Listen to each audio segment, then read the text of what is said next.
Okay, so for the sake of transparency and I suppose for documentation purposes, I am going to speak on this. Whenever I went to court this past January, they wanted to see me in person, they said. They wanted to make sure that I had completed long-term treatment at the Isaiah House. And I had. Whenever I went to court, I was living in sober living at the Isaiah House. So I went and they were like, good job. You've done everything that we ask you to do. As long as you pay your court fines from here on out, you will not have to appear in court again. Right? So they were telling me, like, basically, I was done with court. Unless, of course, I didn't pay my fines, then you get in trouble again. We all know how that works. So I have been paying on my fines. I think I've paid close to $1,000, in fact. And I knew that I had another fine coming up for June the 9th.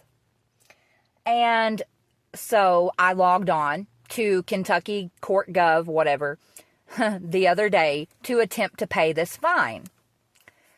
But for some strange reason, it tells me that this fine is not payable online.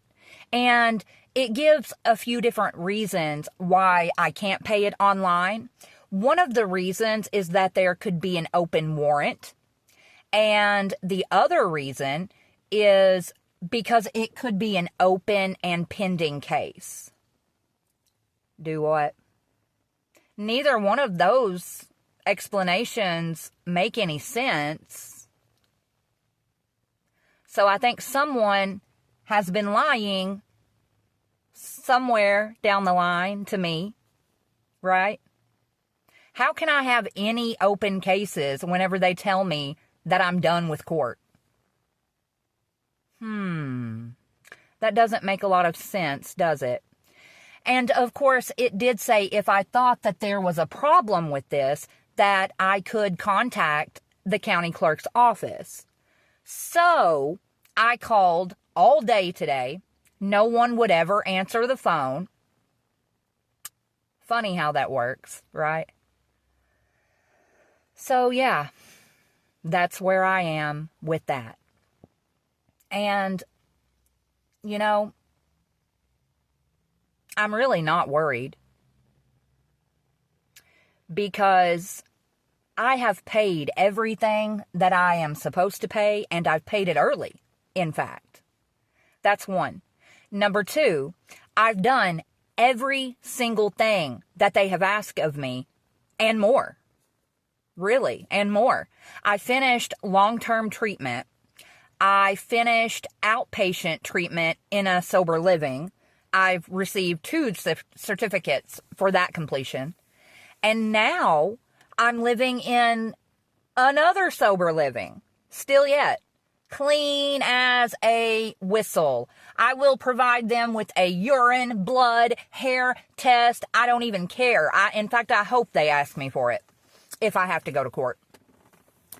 I have absolutely nothing to hide. So, if they attempt to pull some snake shit, whatever.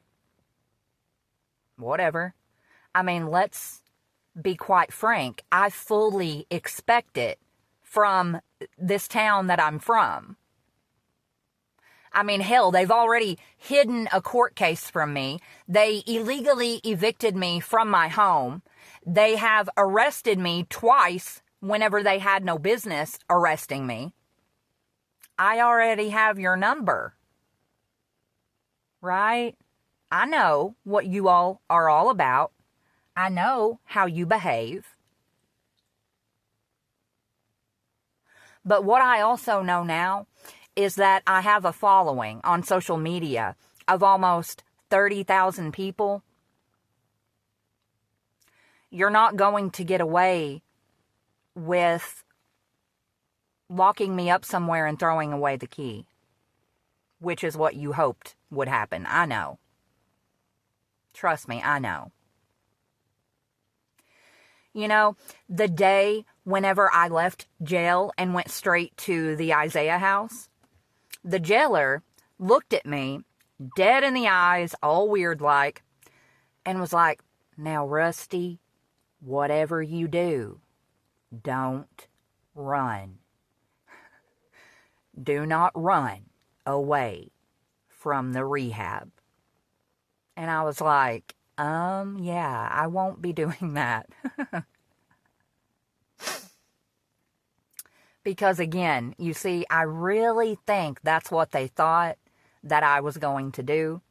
I really think that's what they wanted for me to do. But the joke's on them. Because now I've kicked every drug addiction that I've ever had. I am clean just like I was whenever I was a child.